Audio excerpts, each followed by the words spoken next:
Buonasera a tutti e benvenuti a 4 domande A, l'appuntamento serale della pagina Facebook Economia Forte Futuro Migliore.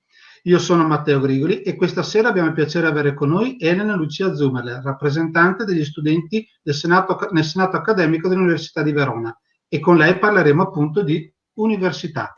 Buonasera Elena e benvenuta a questa pagina Buonasera a Facebook. tutti. Tutto bene? È andata bene Buonasera questa a tutti. Sì, grazie. Ecco, allora cominciamo a parlare dell'Università di Verona. E appunto in questo periodo è stata chiusa come tutte le altre università per il problema appunto del Covid. Come è stato possibile proseguire l'attività didattica per voi studenti?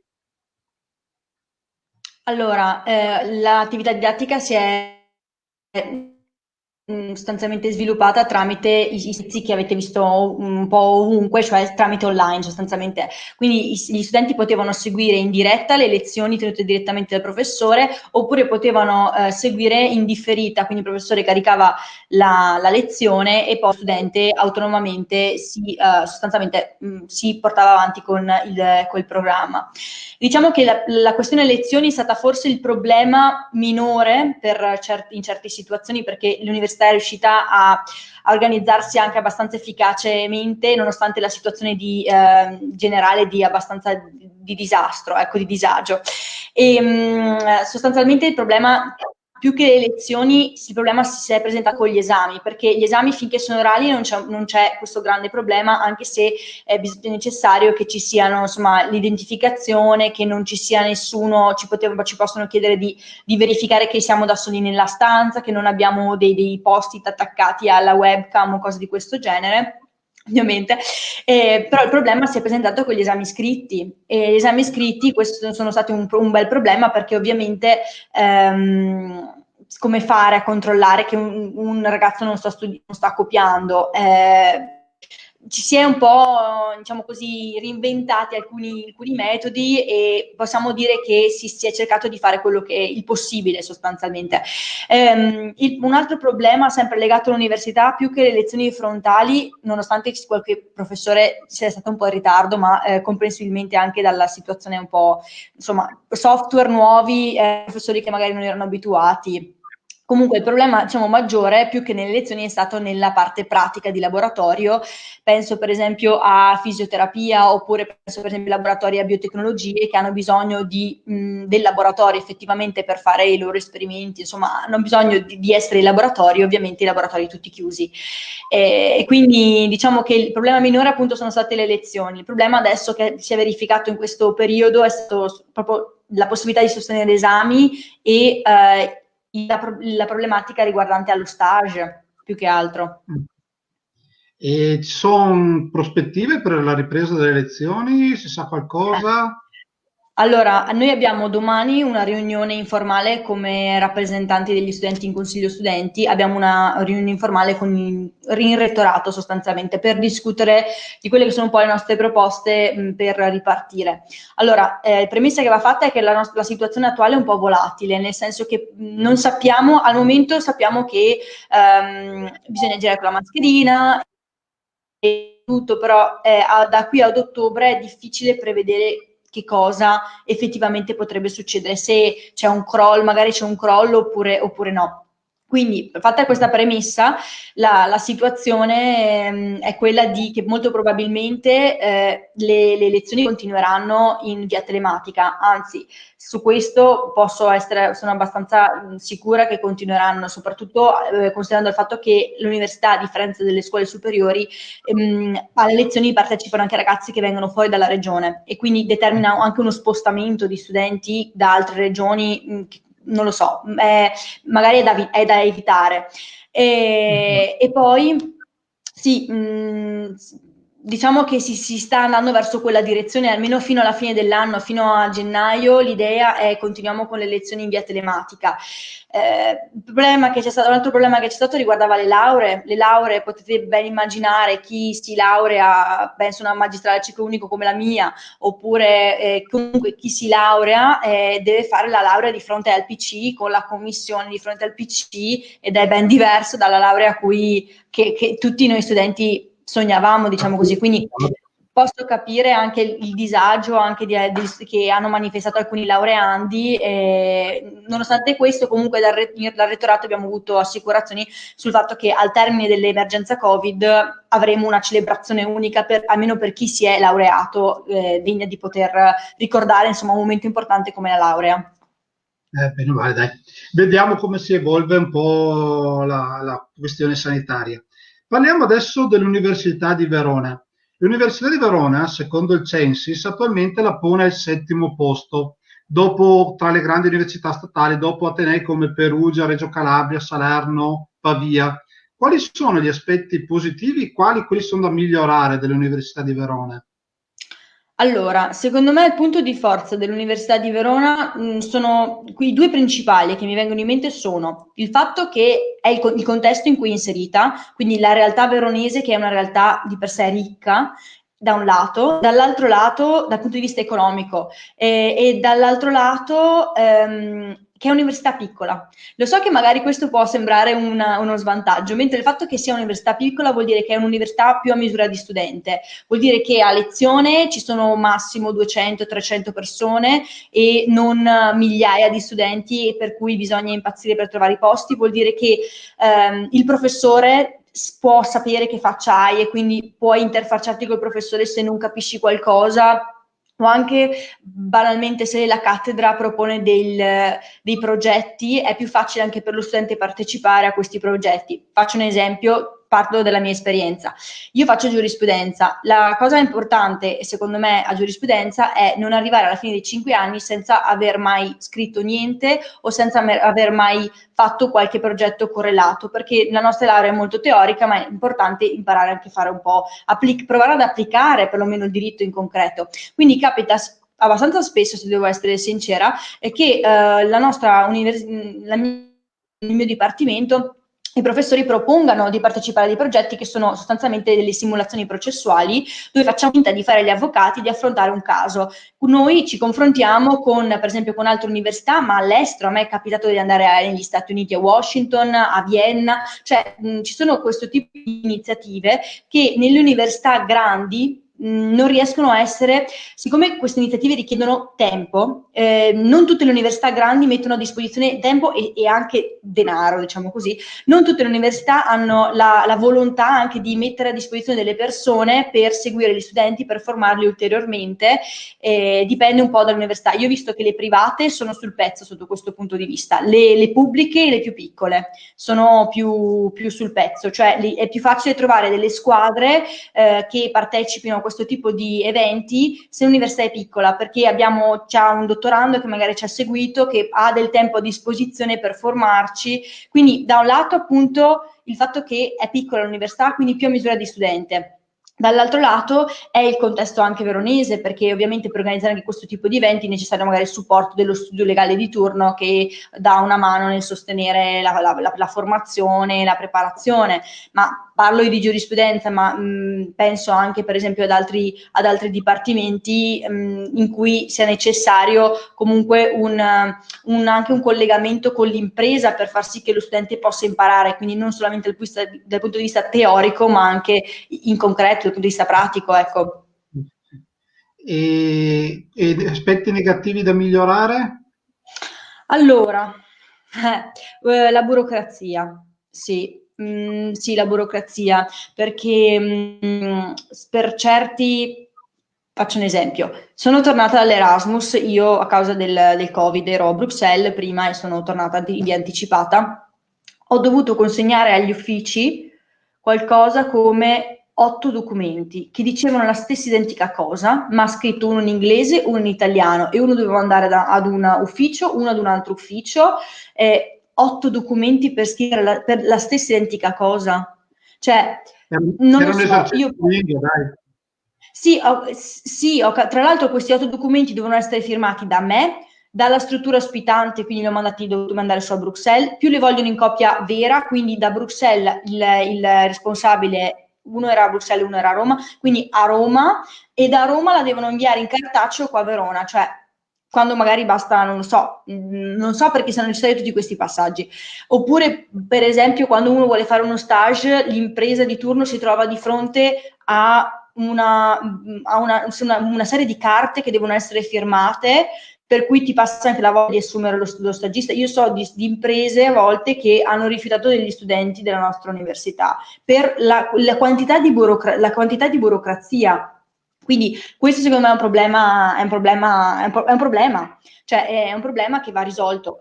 Poi se l'impresa ti vuole per fare lo stage, ti vuole lo stesso, non saranno i 5 fogli in più che deve firmare che gli fanno cambiare, insomma, però se ci si può venire reciprocamente incontro sarebbe meglio. Sì, ma questo è di burocrazia è un problema solo dell'Università di Verona o di tutte le statali? Allora, io parlo sempre per esperienza, perché ovviamente avendo fatto tutta l'università a Verona, io conosco questa bene, conosco, però ho visto dei ragazzi che erano so con me a Bruxelles, io ero nell'ufficio della regione a fare la stagista, e i ragazzi che erano con me a Bruxelles venivano da università diverse e loro avevano comunque dei documenti da presentare, però non ho mai sentito che dovessero presentare tutti i documenti che dovevo presentare io. E anche prima di partire è stata veramente, ma non per cattiveria da parte degli uffici, cioè non per cattiveria, c'è una procedura, non so chi sia il responsabile che ha previsto quella procedura, però mi chiedo se sia possibile in qualche modo, e infatti anche questo domani ne parleremo, se sia possibile in qualche modo sburocratizzare un po', per rendere tutta l'altra fila più semplice. Banalmente, un altro esempio che posso fare, io devo, quando faccio lo stage, devo far sì che il mio responsabile firmi tutti i giorni, dovrebbe firmare tutti i giorni il fatto che io sono venuta lì, ho fatto questo, e lo dovrebbe firmare. Ora, quando io ho fatto uno stage in studio legale, io ho fatto vedere questa cosa all'avvocato e l'avvocato, per il tramite della segretaria, mi ha detto: io non ho intenzione di firmare tutte le volte, tutti i giorni. Ovviamente io li facevo firmare a slot, dopo 3 settimane li facevo firmare, però non gli posso far firmare ogni singolo slot, ovviamente. E uno, e due, soprattutto sì, quello che mi è sempre stato detto quando parlavo sia con i miei colleghi sia anche negli ambienti di lavoro, che sono sempre rimasti un po' stupiti dalla quantità di carte che ci chiedono. Però quando uno non si deve interfacciare con questo tipo di cose, per il resto io non... Sì, in generale è un problema che per certe procedure, penso per esempio per l'ufficio, per lo stage, è un problema che è presente, che bisogna un po' capire, soprattutto se il primo io adesso lo so perché è il terzo stage che facevo, quindi so so cosa mi devo aspettare, però io penso alle prime volte rimanevo un po' così e appunto da quello che ho avuto da pareri di studenti di altre università o anche diciamo così, in situazioni, in luoghi di lavoro, non era nuova questa richiesta di carte, ecco. Sì.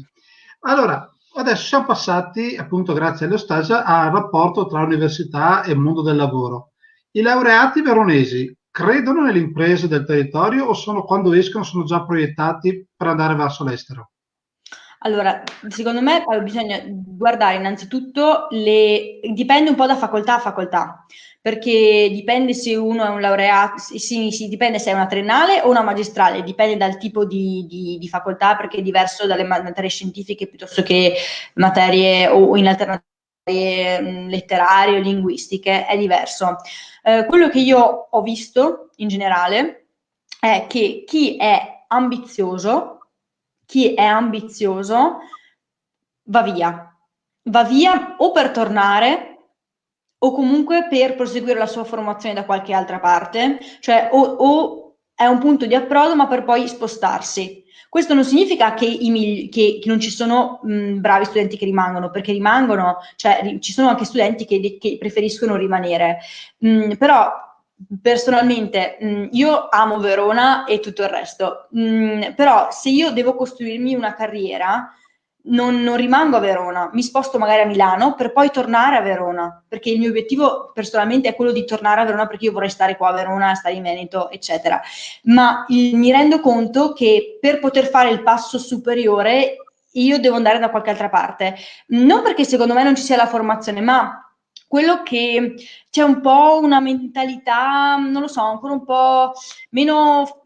Io ho fatto un periodo di stage a Milano e la mentalità a Milano un po' più aperta, possiamo dire, aperta alla sperimentazione, ecco. Quindi se io devo andare a migliorarmi, come dire, a puntare sulla carriera, passerei in una città molto europea come Milano. Poi sul fatto che le vogliono ritornare, su questo non ho dubbi, perché in generale Verona non conosco una persona che abbia mai detto che Verona è una brutta città in cui vivere, che è brutta come città, però diciamo che è anche di persone brave, conosco diversi studenti bravi che decidono di rimanere perché hanno trovato un'opportunità che per loro è soddisfacente, eccetera.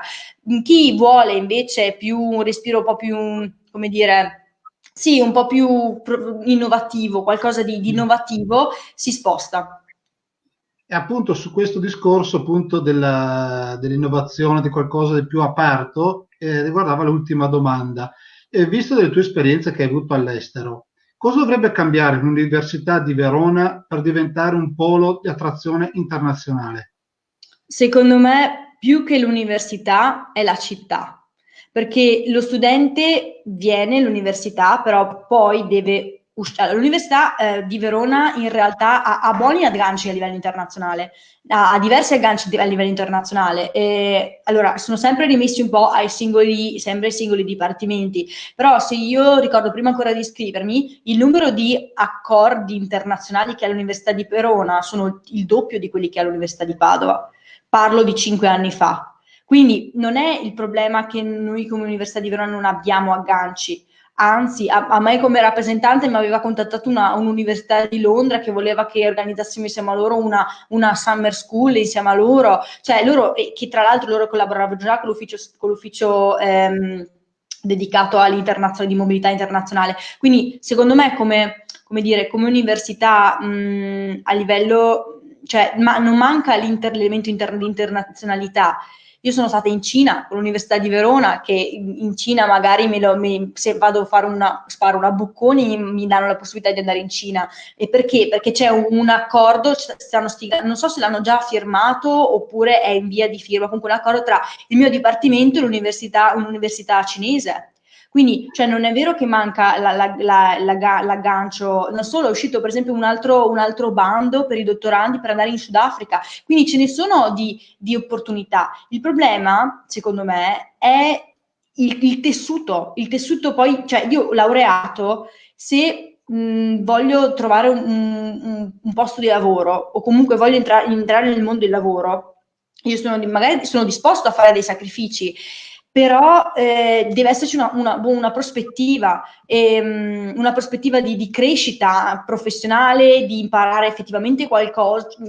Invece quello che io percepisco è un po', cioè, non un ambiente particolarmente stimolante, ecco. Cioè, Sì, non so come meglio spiegarmi di così. Cioè, non perché non ci ma siano opportunità lavorative, ci sono, infatti, cioè, ci sono qua a Verona, però se io voglio quel qualcosa in più, cioè io preferisco tornare, cioè il mio obiettivo è tornare a Verona, però se devo fare la formazione in più che faccia la differenza tra me e qualcun altro, cioè mi sposto.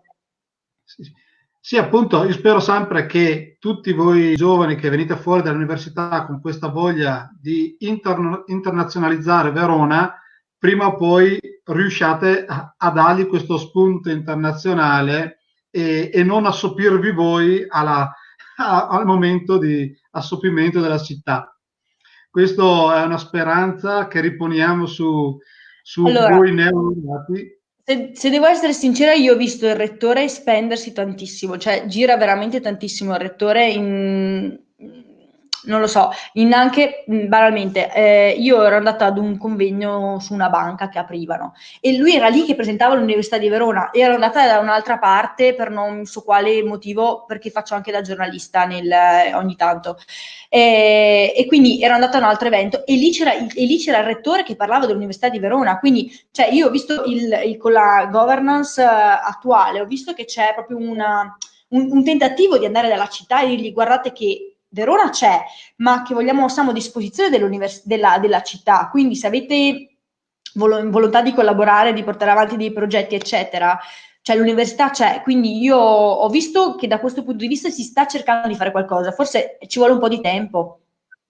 Speriamo, dai. Mm. Ecco, io ti ringrazio infinitamente della tua disponibilità e avremo modo di sentirci in futuro perché, come sempre, l'università rimane uno dei punti cardine per lo sviluppo di una città.